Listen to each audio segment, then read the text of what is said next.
What's up, Sugar Bushes? So we are now getting back to our regularly scheduled programming. I probably look kind of a mess right now. I just got off work and I raced home so I could film this because this is definitely something that I've been wanting to do.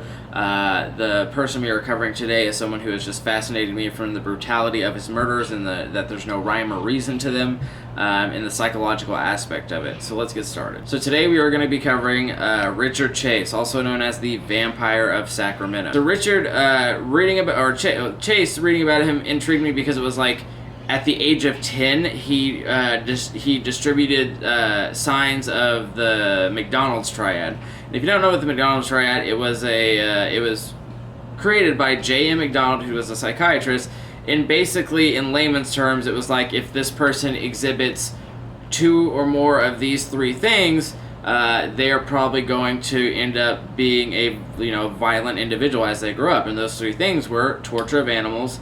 How did they word it? Basically being an arsonist, loving infatuation with fire setting. That's what it was. And the third one was bedwetting past a certain age. And at an early age, Chase distributed all three of those things. I think it was at 10 years old. So I'm going to go ahead and start off with this right now. Last true crime we did, I kind of held back a bit on the topics because it was a bit of a sensitive subject. But with this one and continuing on forward, I will not be holding back at all. And I will let you know that the nature of this man's crimes are extremely, extremely brutal. And absolutely disgusting, so this has been your warning. So Richard Chase was born in 1950 in Sacramento, California. Like I said earlier, he exhibited signs of the McDonald's triad by age 10.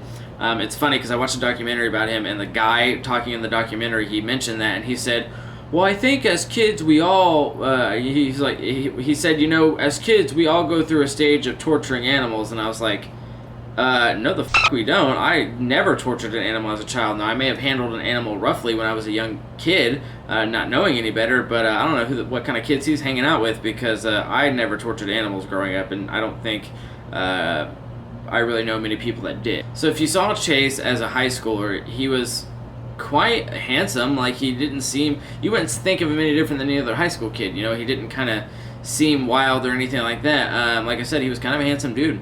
But as he became older, he became an extreme hypochondriac. He often believed that his cranial bones had detached and were moving around in his head, so he shaved his head to monitor that. He would hold oranges in his hands because he believed that he was getting vitamin C into his system by way of diffusion. And he would often think that his heart stopped beating and someone stole his pulmonary artery. So Chase didn't have a good relationship with his mother. He believed that she was poisoning him. So he got out of there as soon as he could and moved into an apartment with a bunch of roommates. Well, that didn't last long because, according to his roommates, he was constantly drunk or high or would take massive amounts of LSD and just walk around the apartment with his wingdang doodle hanging out, just free as a bird. And they pressured him to move out. They tried to get him off the lease, but he wouldn't move, so they eventually all just moved out and left him there alone. Now, while alone in the apartment is when the weird shit began to happen. He would often capture, torture, and kill animals and drain their blood from them, and then put them in a blender and blend their organs up and mix it with Coca-Cola and drink that concoction. He would do that because he believed it would stop his heart from shrinking. In 1976, Chase spent a brief stint in a mental institution. He was admitted because he showed up to the hospital for injecting rabbit's blood in his veins because he believed that his blood was turning to powder, and that was the only way to counteract that.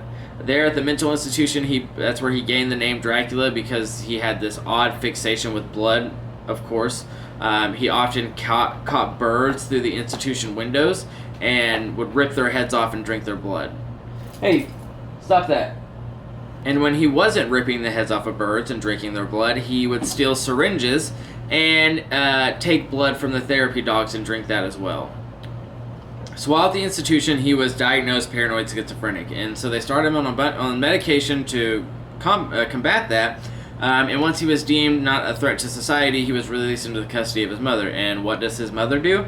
She starts weaning him off his drugs that are stopping him from being batshit, pants crapping crazy. So of course, his relationship with his mother wasn't good, so he because he believed she was poisoning him. So he moved out as soon as he could with a bunch of roommates. Same story happened. Kept walking around with his dingling out. They got sick of it and all moved out, so he was left in his apartment alone again. So not long after his stint in the mental institution, he moves in with these roommates. They all move out because he's pants grabbing crazy, and then he gets arrested on a Native American reservation in Nevada. Why was he arrested, you might ask? Well, I'm going to tell you. Well, so if I remember the story correctly, he basically was found covered head to toe, smeared in blood. When the cops searched his truck, they found a literal bucket of blood. I'm talking KFC, bring it home to your family style bucket of blood, and a bunch of different various organs. So he was arrested and taken to the police station, and then they ran tests on the blood and the organs and realized that it came from a cow. So what do? They release him back into the public because someone smeared head to toe in blood with a literal bucket of blood in their truck. Doesn't raise any red flags, but I guess he didn't commit a crime technically. Good old-fashioned police work. So at this point, Chase has not killed anybody. He's only killed animals, which is still up. He's only killed animals, but he hasn't taken a human life. Now, again, I'm gonna go over his victims. There were 6 of them, and the descriptions of what he did is extremely graphic and brutal. So if you have a weak stomach, I'm gonna need you're not gonna want to go any further. I'm telling you right now. I was reading it and I was like, holy shit, dude. So his first victim in 1977 really was not that bad. Well, he killed somebody, but compared to his other killings, this one was pretty tame. The victim's name was Ambrose Griffin. He was a 51-year-old father to Chase was just driving around Sacramento and just firing at random with his .22 caliber pistol at houses. Ambrose happened to be on his front lawn, if I remember correctly, and was struck in the chest and killed. So police are now involved because someone died. But they think they just have someone who went around on like a random killing, spur of the moment kind of thing. So a couple weeks later, he goes back out and about again, and he attempts to go into the house of a young woman, but her door is locked. And now another reason he got the name Vampire Sacramento is because he believed that if someone's door was locked, he was not welcome there, but if the door was unlocked, that was an invitation that he could come in and do as he pleases. There was one instance where he did find a house that was unlocked, but nobody was home, thankfully.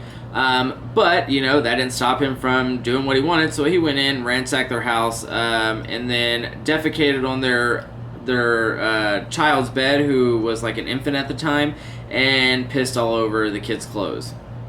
Like an animal marking his territory. Again, this is your last warning. This is where it starts to get graphic. So if you have a weak stomach, and cannibalism and stuff like that makes you queasy, and the death of children, I will ask you to step away. January 23rd, 1978. So Chase breaks into the house of Teresa Whalen. As he enters the house, he shoots Teresa, I believe in the head. I can't remember correctly, but I think it was the head. So she's killed, and then he proceeds to have sexual intercourse with her dead body while brutally stabbing her with a butcher knife. And then he goes out to her yard and collects dog feces, where he then stuffs it down the corpse's throat. Another thing to be noted, that Teresa was 3 months pregnant, so he murdered that child as well. So another thing about Chase is he had, I guess you could call it a case of erectile dysfunction. He could not get aroused during normal intercourse with a woman. The sight of blood aroused him, and the thought of murder and death did arouse him as well. So that's why all of his victims he had intercourse with, because that was the only way he could get aroused. He was very underdeveloped in the sense of like intimacy and relationships and stuff like that, but he had the curiosity that one does have when they delve into that realm. But his way of exploring that curiosity was with destruction and absolute mayhem. So on January 27th, Chase enters the home of 38-year-old Evelyn Miroth. Well, Miroth was not alone in her home. Her friend Danny Meredith was there as well. So he encounters Evelyn's friend Danny and then shoots him in the head execution style with a .22 caliber handgun. So also in the house was Evelyn's 6-year-old son Jason, who Chase shot, and then also her 2-year-old nephew David Ferreira. So Chase shoots Jason, the 6-year-old boy, and then goes down and begins cutting apart Evelyn's body, as well as engaging in necrophilia. He Investigators said when they arrived, there was a small plastic yogurt cup next to her body where he had been drinking her blood, and so he brutally mutilates her corpse, cuts out body parts for him to take, organs and things of that nature, and then he kidnaps her 2-year-old nephew. So there's speculation that he either killed her 2-year-old nephew or he kidnapped him. I'll backtrack on that.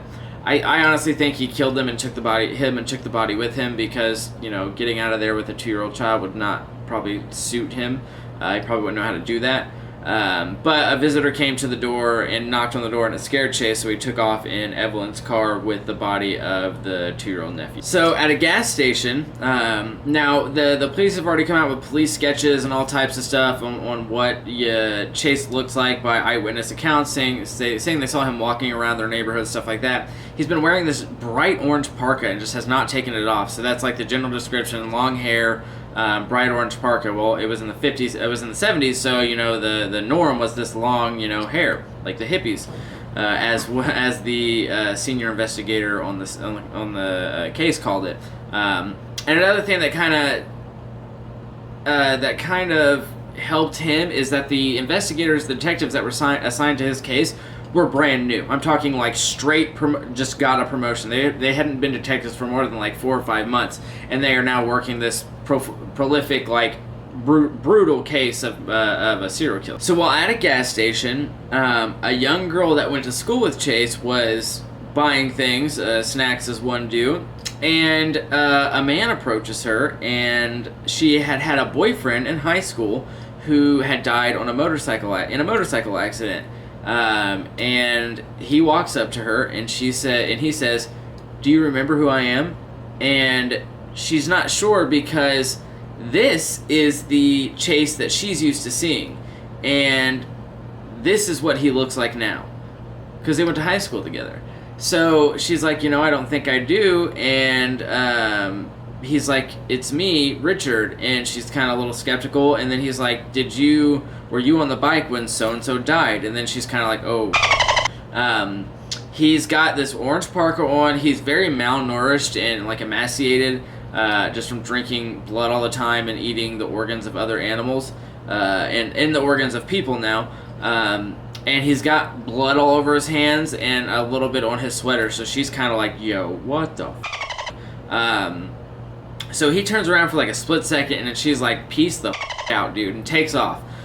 Jumps in her car, and he follows her, and he's like, "Hey, can you give me a ride?" And she's like, "Nope, see you later," and takes off. Good for her, because like he probably would have killed her dead. Never give weird strangers with blood on their hands a ride home, just to let you know. Pro tip right there. So she's watching the news, and she sees a police sketch for this murder that's on the loose, and she's like, "Holy shit, that's him. That's Richard." So she calls the police, and she's like, "Hey, I just want to let you know, like, that looks like this person who I actually saw at a gas station, and he had blood all over him. Like, you should check that out." And they're like, "Oh, okay, cool." So investigators go to where his apartment is. They knock on the door. Nobody answers, of course, and one of the investigators goes into the apartment next door and starts listening through the wall and can hear that he's inside, that he hears a bunch of moving around, a bunch of machines going.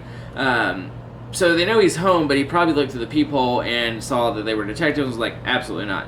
So they decide to play the waiting game. So they're waiting and waiting. They call their supervisor and like, "Hey, he's not." They don't have a warrant for his house yet, so they can't go in because he hasn't. You know, he's just a suspect at this point.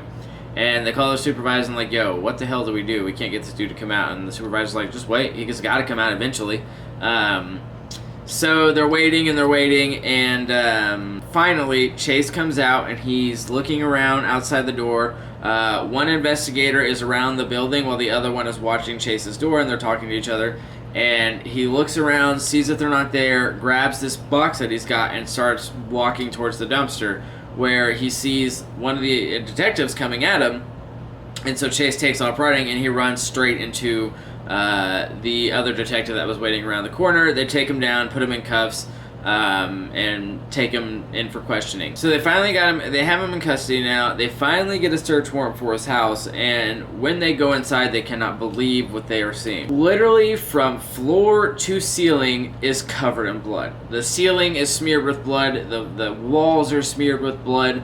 There are like a handful of blenders in his kitchen, Jamba Juice style, blending up human body parts and blood and mixed with Coca-Cola.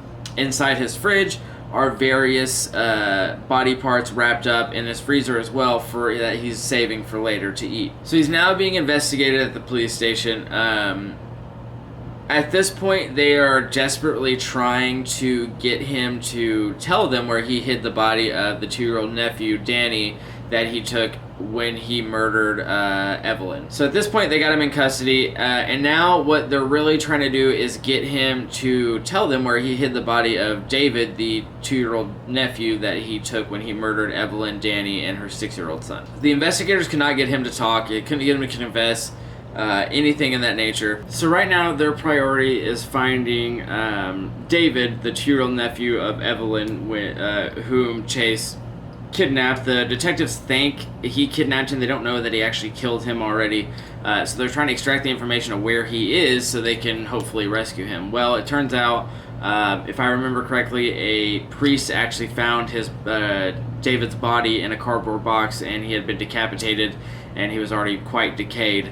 And later on, Chase did admit that he cut David's head off and so he could obtain more blood from David. Like I said, he was a severe schizophrenic. He was psychotic, you know. The guy believed that his blood was impure, and drinking blood purified his blood, stopped it from turning to powder. And the way you figured out if you have this blood poisoning disease is if you have a dish soap, because everyone has a dish soap, a soap dish, apparently. Everyone has a soap dish, and if you lift up your soap from the dish, if it's dry, you're fine. You don't have the disease. But if it's not dry and it's wet and gooey, you have the blood poisoning disease. So he is tried and convicted for these murders, finally. They try to go off a plea of insanity for him.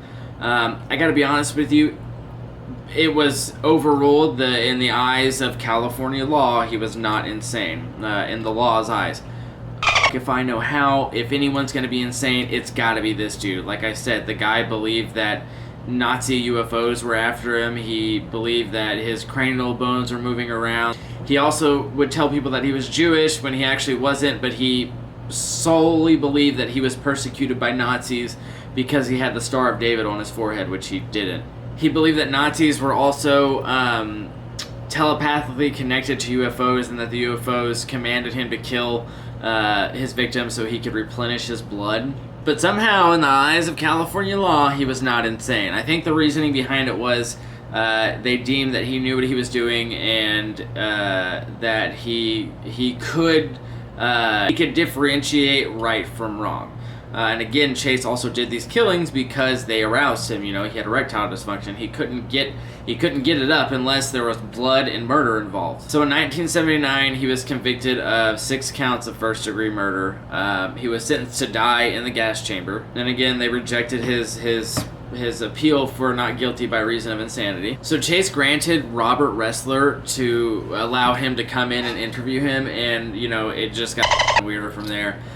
He literally was like talking about how you know, Nazis are telepathically in link with UFOs, and that you know, like I said, they were persecuting him for having the Star of David on his forehead, which he didn't have.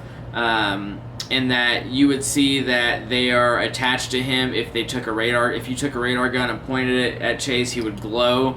And then at one point in the interview, Chase pulls out macaroni from his pocket and then sets it in front of Ressler and is like, hey, I need you to test this. I'm pretty sure they're poisoning me. He also believed that if he got access to a radar gun, it would allow him to capture the alien Nazis, and he could put them on trial for their crimes. So in 1980, while he's awaiting the gas chamber, all throughout his prison state, inmates are basically like, hey bud, you should kill yourself. So in 1980, he was given they were giving him antidepressants and psychotropic drugs to control schizophrenia and stuff like that. They obviously weren't really working. So he ends up saving up all the ones that they're giving him, and he takes them all at once and then commits suicide. And that is the story of the Vampire of Sacramento, Richard Chase. That something about that dude just really fascinates me. The brutality of it, just the complete psychoticness, if that's a word of it.